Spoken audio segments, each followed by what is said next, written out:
So hey guys, welcome back to a new video.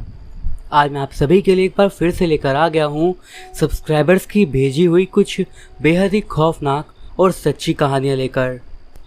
अगर आप मेरे चैनल पे नए हो तो मेक श्योर कि आप इसे सब्सक्राइब करें, क्योंकि मैं आपके लिए ऐसी स्टोरीज लेकर आता रहता हूँ। बहरहाल, अगर आपको अपने साथ घटी कोई घटना मुझे बतानी हो तो आप उसे भेज सकते हो स्क्रीन पर दिख रही मेरी इंस्टाग्राम आईडी पर। आपकी स्टोरीज सुनाने में मुझे बहुत ही खुशी होगी। इसी के साथ अब हम बढ़ते हैं आज की अपनी फर्स्ट स्टोरी की तरफ, जो कि हमें बताई है हमारे सब्सक्राइबर रोहित सिंह ने। आइए उनकी आगे की घटना को उन्हीं के शब्दों में जानते हैं। मेरा नाम रोहित है और मैं वैसे तो हैदराबाद से हूँ, पर बेंगलोर में जॉब करता हूँ। मेरा एक कलीग है जिसका नाम प्रशांत है। प्रशांत और मैं कॉलेज के दिनों से ही एक साथ थे। उसकी शादी 2015 में हुई थी। बात करूँ अपनी शादी की तो मेरी शादी अभी हाल फिलहाल में ही 2021 में हुई। ये घटना जो मैं आपको बताने जा रहा हूँ ये साल 2017 की है। प्रशांत की शादी उसी की एक कोवर्कर मीना के साथ हुई। हम तीनों ही एक दूसरे को अच्छे से जानते थे और इसीलिए हम तीनों की आपस में भी काफ़ी बनती थी। हम अक्सर ही साथ में घूमने वगैरह जाते थे और डिनर डेट्स पे भी अक्सर ही हम सब लोग मिल के जाते थे। अब बेंगलोर में आईटी सेक्टर में जॉब करना कोई आसान काम नहीं है और ये काफ़ी ज़्यादा एक तरीके से हैक्टिक हो जाता है। तो काफ़ी टाइम तक जब हम अपनी जॉब से थोड़ा परेशान सा हो गए, उसके बाद हमने फ़ैसला करा कि हमें कहीं घूमने जाना चाहिए। और इस बार प्रशांत का कहना था कि हमें आउट ऑफ इंडिया जाना चाहिए। हमारे पास ज़्यादा समय नहीं था, तो हमने 5 दिन की नेपाल की ट्रिप पर जाने का प्लान करा। आई नो कि आपको थोड़ा ऑड लग सकता है, बट हम अक्सर ही वहाँ पर जाने की बातें किया करते थे। तो हमने सोचा कि क्यों ना अब हम पर मौका है तो हम लोग वहीं क्यों ना जाएं। बट जो घटना वहाँ पर हमारे साथ घटी उस पर शायद आप यकीन तक भी ना करो। इसी कारण से मैं आपको उस जगह के बारे में बिल्कुल नहीं बताऊंगा जिस जगह पर हमारे साथ एक घटना घटी। बस नेपाल का ही एक गांव था वो। सारी चीज़ों को स्किप करते हुए सीधा पॉइंट पे आता हूँ। हम लोग नेपाल पहुँच गए और शुरुआत के एक दिन और अगले दिन दोपहर तक हम लोग काठमांडू में रहे। इसके बाद हमारा प्लान था एक गांव में जाकर 2-3 दिन बिताने का, और उसके बाद हमारा वहाँ से वापस जाने का प्लान था। वहाँ पर जाने का आइडिया हमें वहाँ के ही एक लोकल आदमी से मिला था और वो जगह वहाँ से लगभग यही कोई 60 किलोमीटर दूर थी। उसने ही हमें वहाँ पर भिजवाने का बंदोबस्त कर दिया था और हम लोग एक अच्छे बजट के साथ वहाँ पर जाने के लिए तैयार थे। जब हम उस गांव में पहुँचे तो वो जगह वाकई में काफ़ी ज़्यादा सुंदर थी, क्योंकि वहाँ पर पीछे की साइड में पहाड़ थे और उसी के बीच वो सुंदर सा गांव, जिसमें ज़्यादा घर नहीं थे, या आसान शब्दों में कहूँ तो वो गांव 2 सेक्शंस में बटा हुआ था। एक साइड पर थोड़ी वैसी इमारतें थी जो कि किसी शॉपिंग सेंटर या फिर ऐसी कुछ होती हैं, और एक साइड पर थोड़े थोड़े घर थे। मतलब इसे गांव कहना भी सही नहीं होगा, एक तरीके से आप छोटा शहर ही मान लीजिए। वहाँ पहुँचने के बाद हमारा सबसे बड़ा सवाल था कि हम कहाँ रहेंगे। तो जिसके थ्रू हम वहाँ पर आए थे उन्होंने हमें बताया था कि वहाँ पर एक पूरा ब्लॉक होटल से भरा हुआ है, तो वहाँ पर जाकर हम लोग बात कर सकते हैं किसी भी होटल में। इसीलिए पास ही के एक बंदे से मिलने के बाद हम एक जगह के बारे में सुने और उस जगह पर जाने लगे। हम जहाँ पर जा रहे थे वो एक गली के एंड में थी और हमारे सामने एक कुआं था, जिसकी दूसरी ओर वो बड़ी सी बिल्डिंग थी जो कि एक तरीके से पुराने ज़माने का होटल टाइप ही था। जब हम उसके मेन दरवाजे से अंदर गए तो उसका बगीचा ही इतना बड़ा था मानो कि वहाँ पर अच्छी खासी एक कार की पार्किंग बन जाए।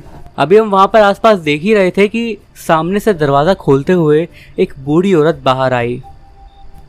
वो ही उस होटल की ओनर थी और उस जगह को वो अकेले ही चला रही थी। थोड़ी बात करने पर उन्होंने बताया कि यहाँ पर भी कई कमरे खाली हैं और हमें हमारी ज़रूरत के हिसाब से कमरा मिल जाएगा। अब हमें यहाँ पर स्टार्टिंग में ही एक चीज़ अजीब ये लगी कि जब हम रूम्स देख रहे थे तो जो नॉर्मल गेस्ट रूम थे उन्हें देखकर हम अंदाज़ा लगा पा रहे थे कि हाँ ये गेस्ट के लिए ही है, बट वो हमें ऊपर फर्स्ट फ्लोर पर लेके गई और चलते चलते ही उन्होंने बताया कि ये वाला जो रूम है ये उनका पर्सनल रूम है जहाँ पर वो रहती हैं। और उसके साइड में जस्ट एक रूम था जो कि नीचे के गेस्ट रूम से काफ़ी बड़ा था, मतलब कंपैरेटिवली।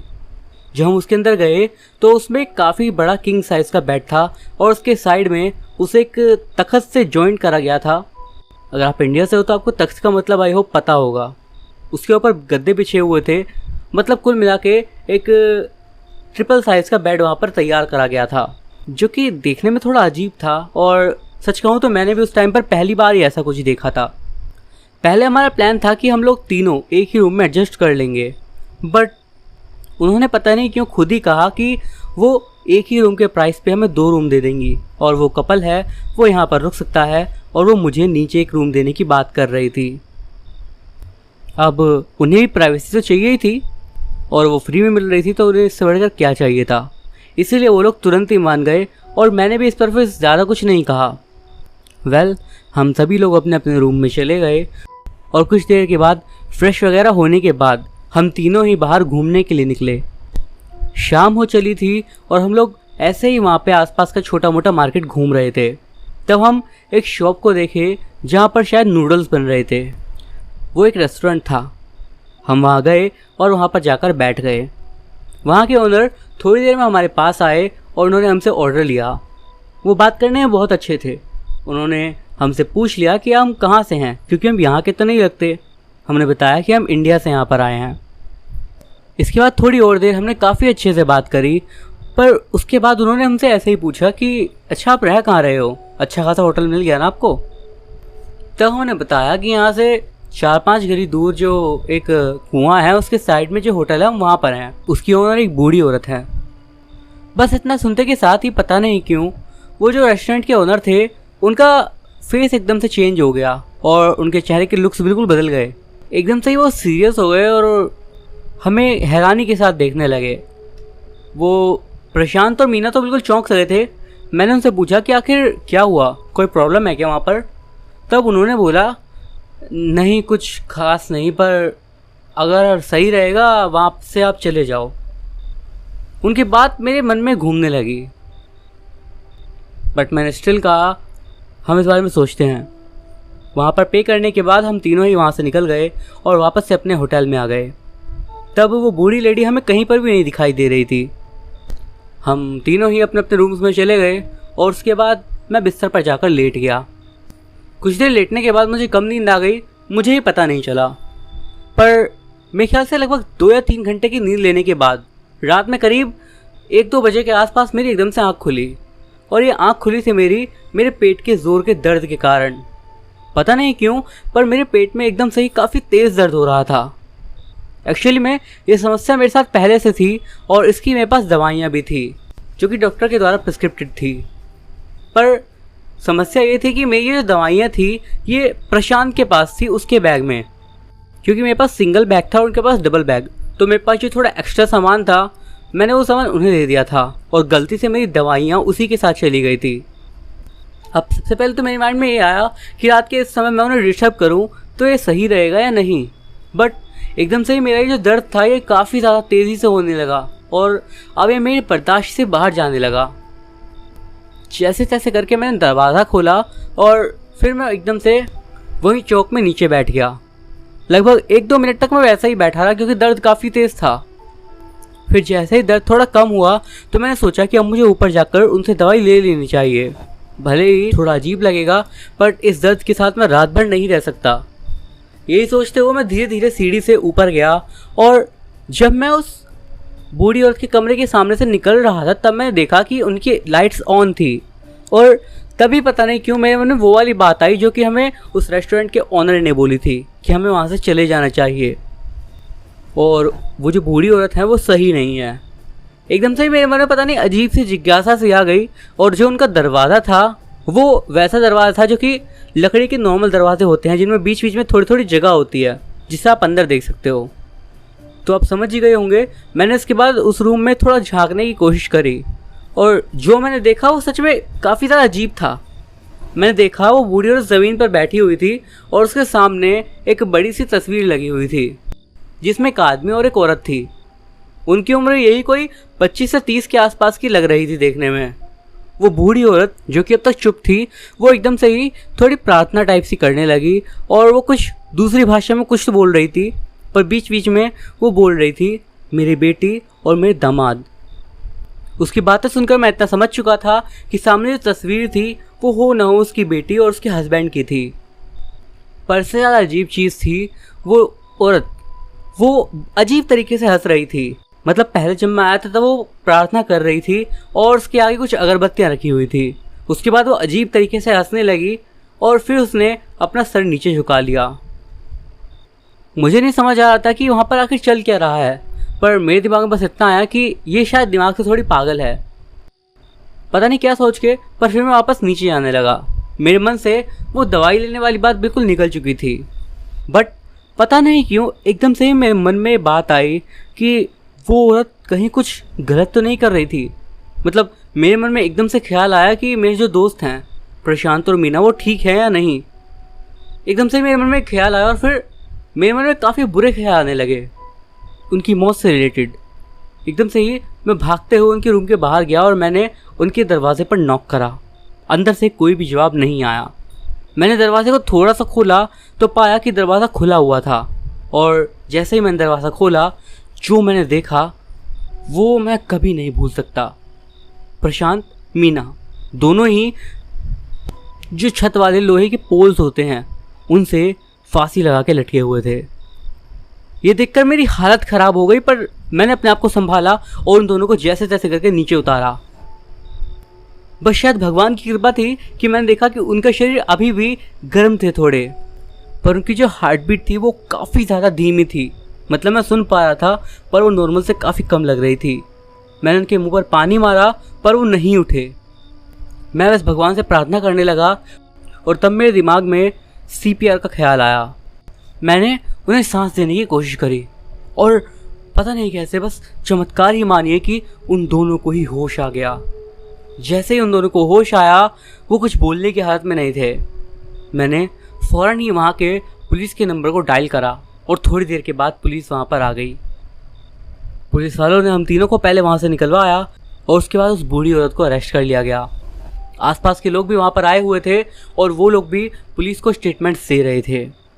पुलिस हमसे बयान लेना चाहती थी पर हम लोग उस टाइम पर बयान देने की हालत में नहीं थे, तो हमने उन्हें सुबह का बोल दिया। अगले दिन जब हम पुलिस स्टेशन में गए तो पुलिस वालों ने हमसे एक बहुत ही ज़्यादा अजीब बात कही। उन्होंने कहा कि जो कुछ भी आपके साथ हुआ तो इस बात को अगर आप किसी को बताओगे तो यकीन वैसे भी नहीं करेगा, तो अच्छा यही रहेगा कि आप आराम से अपने शहर लौट जाइए और इस बात को यहीं पर छोड़ दीजिए। हम ज़्यादा कुछ नहीं बोले और उन पुलिस वालों ने ही हमें टिकट्स करवा दिए काठमांडू जाने के। इसके बाद हम तीनों ही काठमांडू जाने वाली बस में बैठ गए और बस में बैठने के बाद मैं प्रशांत और मीना से पूछना चाहता था, पर वो रात से अब तक मेरे से ज़्यादा बात नहीं कर रहे थे। आखिरकार अब उन्होंने बोलना शुरू करा। रात में हम दोनों सोए हुए थे। हमें एकदम से आवाज़ आने लगी और थोड़े ध्यान से सुनने पर हमें लगा कि ये आवाज़ किसी आदमी और किसी औरत की थी। पहले तो ये आवाज़ ऐसा लग रहा था कि कमरे के बाहर से आ रही है, पर फिर एकदम से ऐसा लगा कि ये आवाज़ ठीक हमारे पीछे से आ रही है। और जब हमने ये महसूस करा तो हमें एक अजीब सा डर लगने लगा। हम दोनों ही बहुत ज़्यादा परेशान होने लगे और मैं एकदम से उठकर बैठ गया।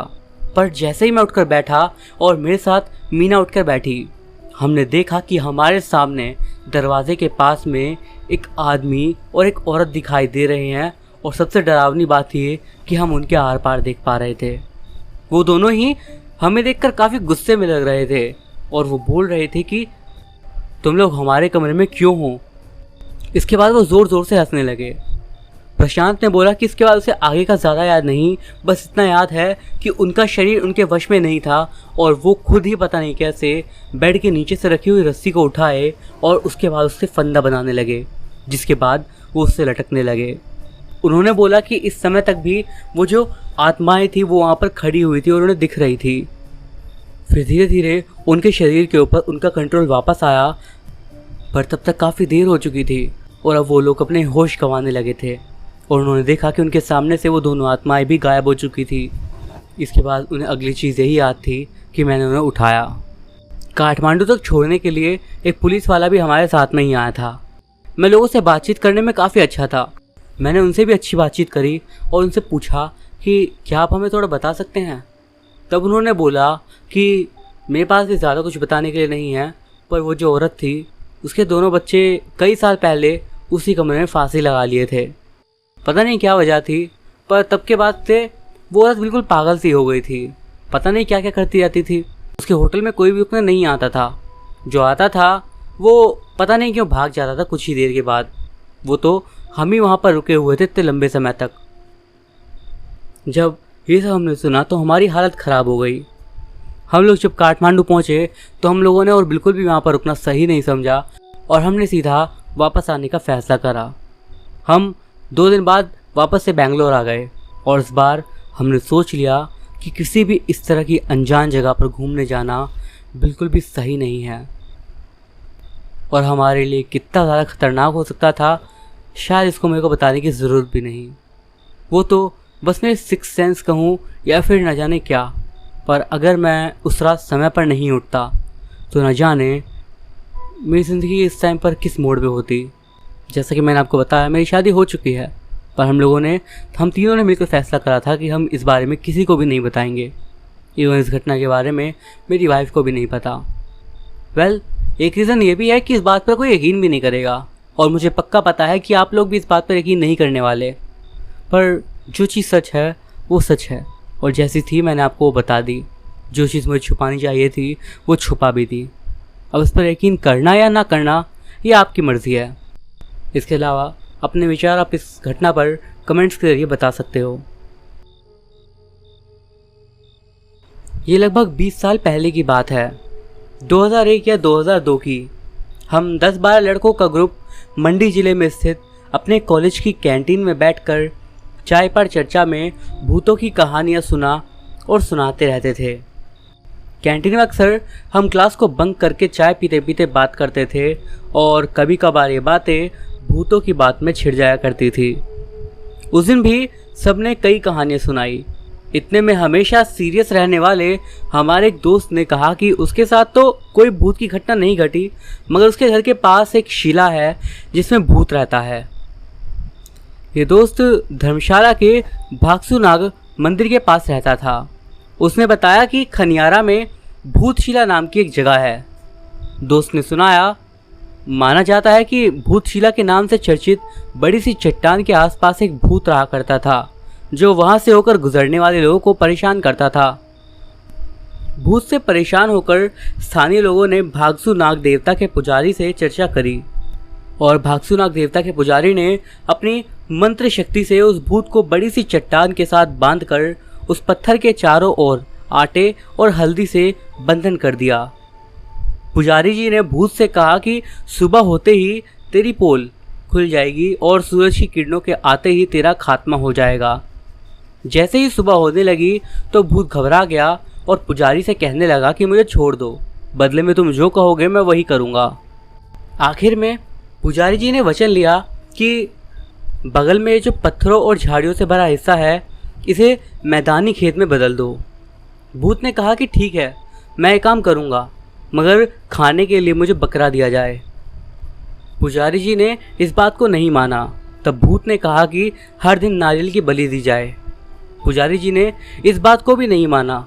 तब भूत ने कहा कि खाने के लिए महीने के साजे के दिन नारियल की बलि दी जाए और साथ में गोबर के उपले और भूसे की धुनी रोज वहाँ बने एक बड़े से ओखल, जो कि पत्थर को तराश कर बनाया गया गड्ढा होता है जिसे ओखली के रूप में इस्तेमाल करते हैं, उसमें जलाई जाए। और साथ में उसने चेतावनी दी कि कोई भी इस बंधन को पार ना करे जो पुजारी जी ने किया है। पुजारी जी भूत की इस बात को मान गए। फिर कहते हैं कि काफ़ी समय तक ऐसा किया जाता रहा, मगर फिर एक बार दीपावली के दिन किसी ने उस पत्थर पर मिठाइयाँ रख दी। चूँकि भूत के साथ समझौता मिठाइयों का नहीं हुआ था, इसीलिए भूत ने माना कि उसके साथ हुआ वचन तोड़ा गया है। इसीलिए उसने फिर से उस बड़ी सी शिला पर आकर उत्पात मचाना शुरू कर दिया। मगर आखिर में पुजारी ने भगसुनाग देवता जी की शक्ति से हमेशा के लिए उस भूत को उस शिला के साथ बांध दिया, जिसे स्थानीय भाषा में किलना कहा जाता है। मैंने दोस्त से पूछा कि क्या वो शिला आज भी है, उसने कहा कि हाँ है, तुम कहो तो आज ही चल सकते हो वहाँ पर। तो हम दोस्तों ने योजना बनाई कि वीकेंड पर चलते हैं, इससे धर्मशाला का चक्कर भी लग जाएगा और हम सब बागसुनाग देवता को मंदिर और भूतशिला दोनों देख आएंगे। अगले वीकेंड हम लोग धर्मशाला पहुँचे। हम 6 लड़के थे और 7 लड़कियाँ थी। हम सभी दोस्त एक ही कॉलेज के थे। दिन में हम सब ने बागसुनाग जी के मंदिर में माथा नवाया। तभी धर्मशाला वाले दोस्त ने कहा कि थोड़ा आगे चलने पर भागसू वाटरफॉल भी है, तो सभी झरने की तरफ चल दिए। अब मैक्लोडगंज से निकलते निकलते शाम हो चली थी। हम खनियारा स्थित उस भूतशिला की तरफ पैदल बढ़ने लगे। अंधेरा हो चला था। लड़कियों को हमने बताया नहीं था कि हम कहाँ जा रहे हैं, तो खैर हमने नज़दीक पहुँचने से पहले उन्हें बताया कि हम दरअसल भूतशिला देखने जा रहे हैं। कुछ लड़कियां डरने लगी कि हम नहीं जाएंगी, जबकि हमारे साथ आई लड़की अमिता ने कहा कि मुझे डर नहीं लगता, मैं साथ चलूँगी। तो अमिता और उसकी 2 दोस्त साथ में चल पड़ी। डर रही दोस्तों को हमने दूर ही रुकने को कहा और बाकी लोग उस जगह को देख आए जहाँ के बारे में भूतशिला के पत्थर की कहानी थी। हम सब दोस्तों ने उधर फ़ोटो वगैरह लिए और तभी अमित ने कहा कि पत्थर पर चढ़कर पिक लेनी है। सब उसे मना करते रहे पर अमिता नहीं मानी। उसने पत्थर पर चढ़कर अलग अलग तरह की फ़ोटोज़ ली और हम सब वापस धर्मशाला वाले दोस्त के घर चल पड़े। ये एक तरह की रोमांचक यात्रा थी, मगर इसमें भूत जैसा खास कुछ नहीं देखने को मिला। अगले दिन हम सब लोग वापस मंडी आ गए। कॉलेज सामान्य रूप से चलने लगा। सब कुछ ठीक रहा, मगर अमिता, जिसने भूतशिला पर चढ़कर फ़ोटोज़ लिए थे, उसने कुछ दिन बाद ही कॉलेज आना बंद कर दिया। हमने कॉल करके पूछा तो पता चला कि वो बीमार हो गई थी और अपने घर करसोग चली गई थी। मौसम सर्दियों का था तो बीमार होना ज़्यादा बड़ी बात नहीं थी, इसीलिए हमने ज़्यादा ध्यान नहीं दिया।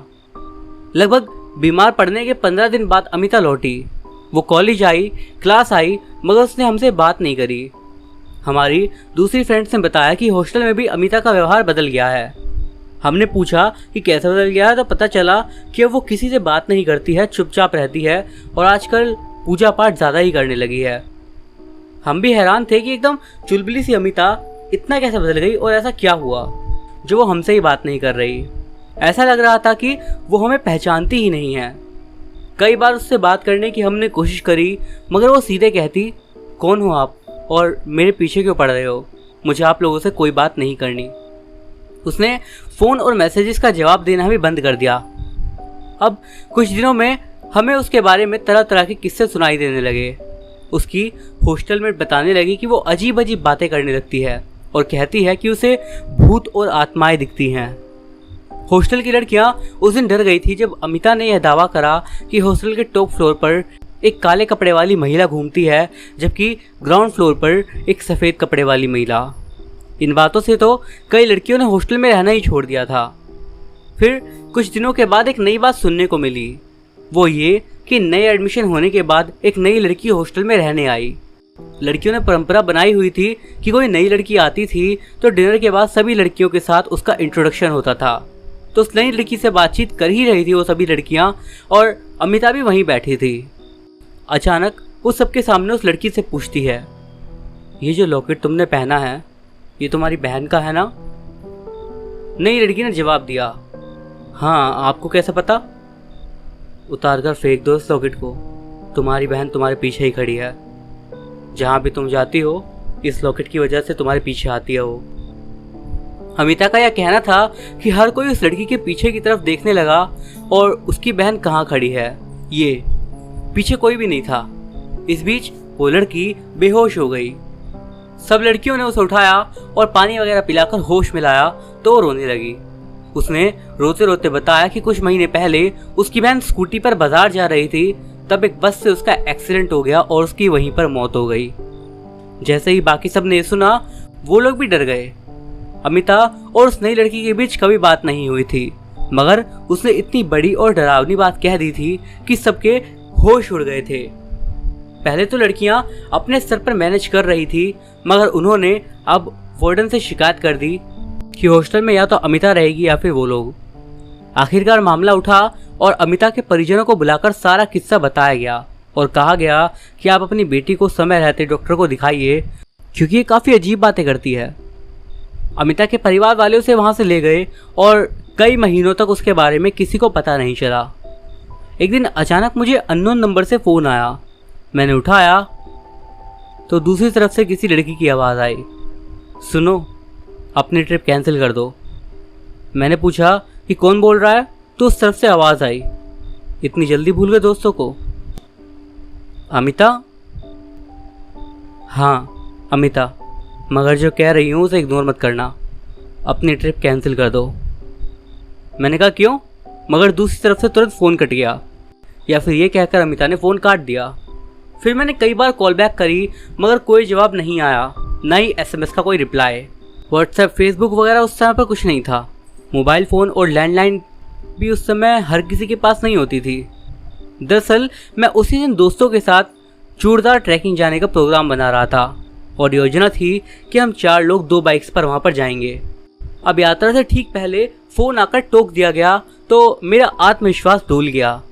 मैं अंधविश्वासी नहीं था, मगर अमिता की हिस्ट्री को देखते हुए मैं डर गया और मैंने दोस्तों को बहाना बनाकर रोक लिया। वो नाराज़ हुए मगर मैं उन्हें अपनी वजह नहीं बता सकता था। खैर, एक दिन ही बीता था कि मौसम ने करवट ले ली। समाचार प्राप्त हुआ कि अप्रैल महीने में चूड़दार में भारी बारिश और बर्फबारी हुई। 4 दिन बाद खबर आई कि ट्रैकिंग पर गए 4-5 लोग लापता हो गए और इस बात से सीधा मुझे अमिता की बात याद आई। फिर 1 हफ्ते के बाद खबर आई कि उनमें से एक की मौत हो गई जबकि बाकी बचा लिए गए। जब मैंने खबर पढ़ी तो लगा कि अमिता इस बारे में ही बात कर रही होगी। मैंने अमिता को फ़ोन लगाया, इस बार भी उसने फ़ोन नहीं उठाया। धीरे धीरे इस बात को वक्त बीत गया, कई साल बीत गए और फिर एक दिन मुझे अमिता मंडी में मिली। मैंने उससे बात करनी शुरू करी और फिर हम दोनों कॉफ़ी पीने रेस्टोरेंट में चले गए। इस दिन मैंने उससे पूछ ही लिया उस दिन के कॉल के बारे में कि क्या तुम उस दिन चूड़ादार एक्सीडेंट की बात कर रही थी कि वहाँ कुछ गलत हो सकता है। उसने कहा नहीं, तुम्हारी बाइक का एक्सीडेंट होने वाला था। मैंने कहा तुम्हें कैसे पता चला? उसने कहा कि मैंने अपनी आंखों से वो एक्सीडेंट होते हुए देखा और तुम बुरी तरह घायल हो गए थे। मैंने पूछा क्या तुमने कोई सपना देखा? उसने कहा नहीं। उसने बोला कि मुझे विजन्स आते हैं, यानी भविष्य और बीते कल की घटनाएं बीच बीच में मुझे दिखती हैं। मैंने कहा कि ये तुम कैसे बातें कर रही हो?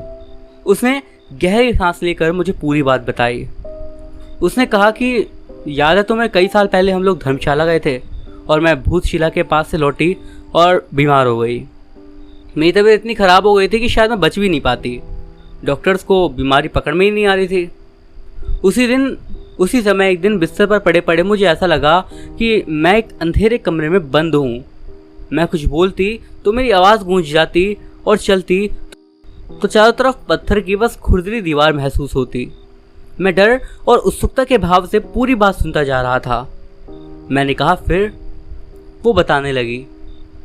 खूब आवाज़ दी मैंने कि कोई मुझे बचाए, मगर उसी अंधेरे से कमरे या गुफा में कह लो, उसके कोने से किसी की गहरी सांस लेने की आवाज़ मुझे आ रही थी और साथ में अपनी गूंज। डरते हुए मैंने अंधेरे कोने की तरफ मुंह करा और पूछा वहाँ कौन है? उधर से सिर्फ बड़बड़ाने की आवाज़ आ रही थी। फिर मैं हिम्मत करके उस ओर गई जहाँ से गहरी सांस लेने की आवाज़ आ रही थी। तभी किसी की आवाज़ आई जिसने मुझसे पूछा कि तुम यहाँ क्या कर रही हो? तो मैंने कहा कि मुझे नहीं पता मैं यहाँ क्या कर रही हूँ और कैसे आई। तब उसने कहा कि तुम यहाँ अंदर कैसे आई? मैंने कहा अंदर का क्या मतलब है? ये कौन सी जगह है? आप कौन हो? तो अंधेरे से आवाज़ आती है, मैं तो बहुत समय से यहाँ पर पत्थर के अंदर कैद हूँ। अमिता ने मुझे बताया।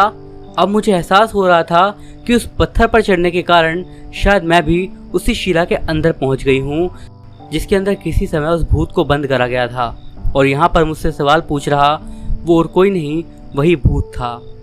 मगर मैंने उस भूत के सामने अपना डर जाहिर नहीं करा और कहा तुम यहाँ कैसे पहुँचे? उसने कहा मुझे धोखे से यहाँ पर बंद करा गया था। मैं यहाँ पर भूखा प्यासा हूँ, बंद हूँ। अमिता ने बताया कि उस भूत ने अपनी कहानी कुछ यूँ सुनाई। मैं यहाँ रहता था इसी चट्टान पर। मैं लोगों से मोल भाव करता था, उन्हें पकड़ता था और छोड़ने के बदले बकरे की बलि मांगता था। अगर वे उसे देने को तैयार हो जाते तो मैं उनकी आत्मा को इस चट्टान के अंदर बांध देता था और कहता था कि अगर तय समय के अंदर वादे के हिसाब से बकरे की बलि नहीं दी गई तो तुम्हारी जान चली जाएगी। अगर मुझसे वादा पूरा होता तो मैं भी अपना वादा पूरा करता था और उनकी आत्मा को छोड़ देता था। जो अपना वादा नहीं निभाते थे वो बीमारी और अनहोनी की चपेट में आ जाते थे। उन पर मेरा अधिकार हो जाता था और उनकी रूह को मैं इसी चट्टान के अंदर कैद करता था।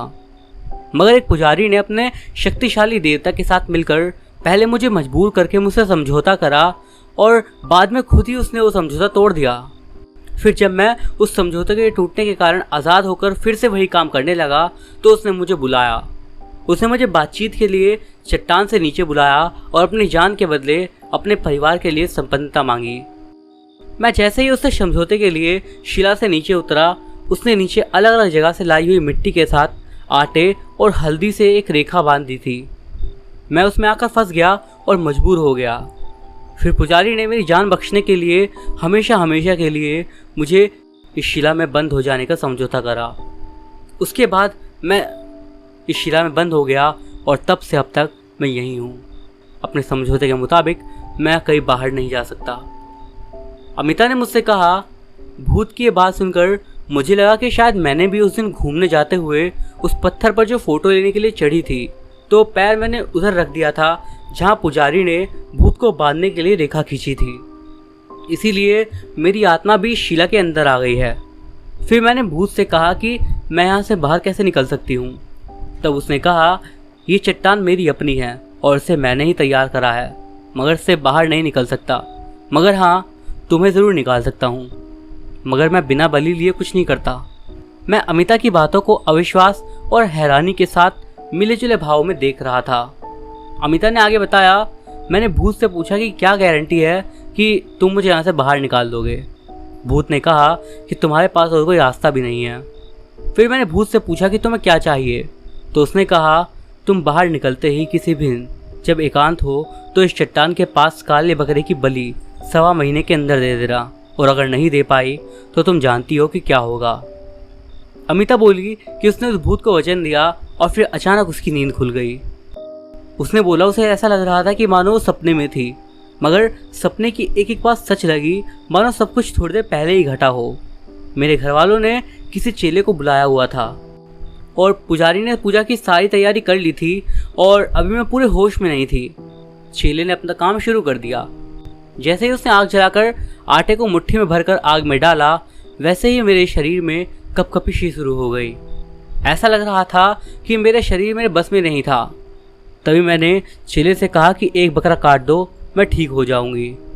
चेला बोला, बकरा देना किसको है, तू कौन है? पर मैंने इतना ही कहा, जैसा मैं बोलती हूँ वैसा करो। मेरे कहे अनुसार बकरा काटा गया और उसके बाद मैं ठीक होने लगी। मैं ठीक तो हो गई, मगर मुझे कुछ अजीब सी चीज़ें दिखने लगी थी, जैसे घटनाओं का पूर्वाभास और कुछ आत्माएं। पहले ज़्यादा दिख रही थी, मगर अब उनका दिखना कम हो गया है। अमिता की बातें सुनकर मैं डर गया। मैंने अमिता से पूछा कि तुम्हें क्या लगता है ये सब कैसे हुआ? अमिता ने कहा, मेरे पास शायद उस शिला के भूत के कारण कुछ शक्तियाँ आ गई जो मैं धीरे धीरे खो रही हूँ। मैंने कहा कि तुम पढ़ी लिखी हो, तुम डॉक्टर्स के पास गई हो, तुम्हें नहीं लगता ये सब तुम्हारे दिल में बैठा डर है? देखो, मैं साइंस स्टूडेंट हूँ और जब मेरे साथ ऐसा कुछ नहीं हुआ था मैं भी यकीन नहीं करती थी।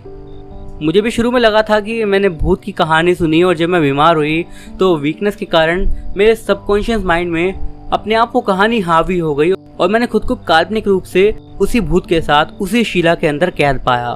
बीमार होने के कारण इस तरह से हेलुसिनेशन होना बड़ी बात नहीं है, लेकिन मैंने इससे बढ़कर चीज़ें देखी हैं और सबसे बड़ी बात सच्ची चीज़ें देखी हैं।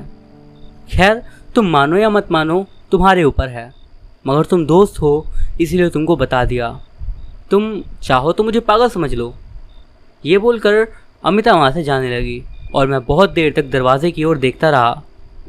इस घटना को बहुत साल हो चुके हैं और मैं अपने जीवन में अब काफ़ी आगे बढ़ गया हूँ। अमिता मेरे फेसबुक पर एक फ्रेंड है और सुंदर नगर में एक प्राइवेट स्कूल में काम कर रही है। उसकी तस्वीरें देखकर लगता है कि उसका जीवन अब सामान्य है।